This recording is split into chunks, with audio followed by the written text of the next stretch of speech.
There are moments in financial infrastructure where the story shifts, not because something new appears, but because the institutions in charge finally speak in definitive terms.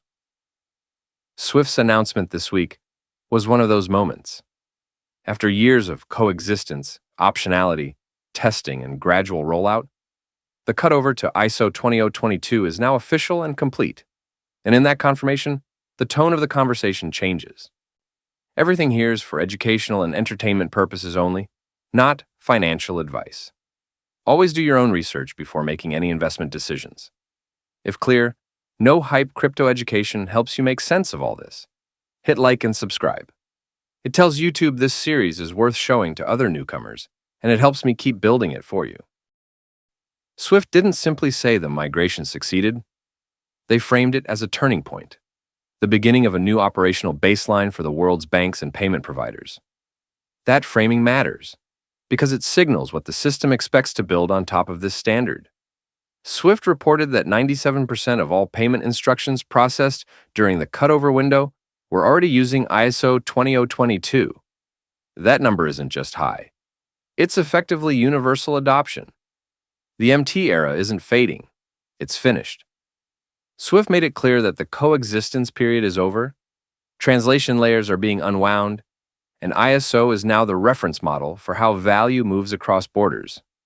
Numbers like 97% tell us something important.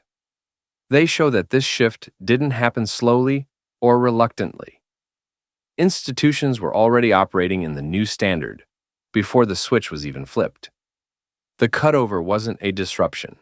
It was the final acknowledgement of where the system had already gone. What stands out most isn't the adoption statistic. It's the language Swift used when describing what ISO 20022 enables. They emphasized automation, operational efficiency, improved compliance, and deeper insight into payment flows. More importantly, they tied ISO to the future integration of tokenized value and blockchain-based shared ledgers. Swift rarely gestures toward emerging architectures unless the groundwork is already mature. So when they say ISO 20022 provides the foundation for their digital transformation strategy, they're telling us that the messaging layer is ready for systems that require richer, more structured, machine-readable data. Systems that don't operate well inside the constraints of MT messages. Systems that look far closer to modern settlement engines than legacy correspondent chains. This is precisely the world the original video described. A world where the structure of the data determines what the system is capable of.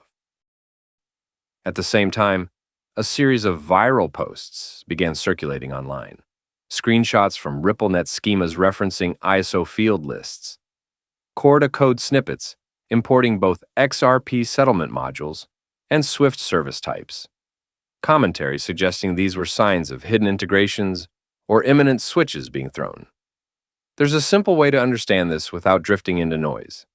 Enterprise software often supports multiple message formats and settlement modules, because that's how institutions test interoperability. The presence of ISO fields inside a RippleNet schema isn't surprising. Ripple has always built around structured data, and Corda supporting Swift-style service definitions in the same code base as XRP settlement modules doesn't imply one is replacing the other. It reflects the modular architecture enterprise platforms use when supporting different workflows across different networks. The institutional reality is quieter.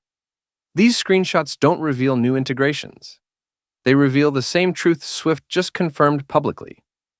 ISO 20022 is the common language institutions expect everything, old rails, new rails, hybrid models, to understand. The noise online comes from people trying to guess what this means. The reality is simpler. The system is standardizing around structured data because that's what automation, interoperability, and future settlement rails require. Now that the cutover is complete, nothing dramatic happens overnight. Institutions never unleash full volume into new processes on day one. They move corridor by corridor, function by function, until the new environment becomes routine. But that slow ramp is what reveals where the real frictions are and where new settlement options begin to matter. Banks will start automating compliance tasks that were manual in the MT era. Corporate treasuries will optimize workflows that previously required interpretation. Payment providers will focus on reducing exceptions and errors, and regulators will gain clearer visibility into cross-border flows. All of that creates quiet pressure on the settlement layer. Not hype, not speculation. Just the natural progression of a system that finally has enough structured data to support more direct, more deterministic ways of moving value across borders. Ripple's architecture didn't need the MT era to end. It needed the structured data era to begin, and now it has. Swift's confirmation didn't introduce anything new. Instead, it validated what many institutions already knew. The global payment system has crossed a line. The standard has changed. The data has changed. And the expectations for what comes next are shifting with it. The early months of ISO 20022 won't look dramatic from the outside, but they will reveal the contours of the system that follows. A system shaped by automation, interoperability, and the settlement models built for structured data. Thanks for watching, and I'll see you in the next deep dive. This channel is for educational and entertainment purposes only, and is not financial advice. Always do your own research and keep the discussion respectful. If you enjoyed the video, please consider liking, subscribing, leaving a comment, or sharing it with a friend.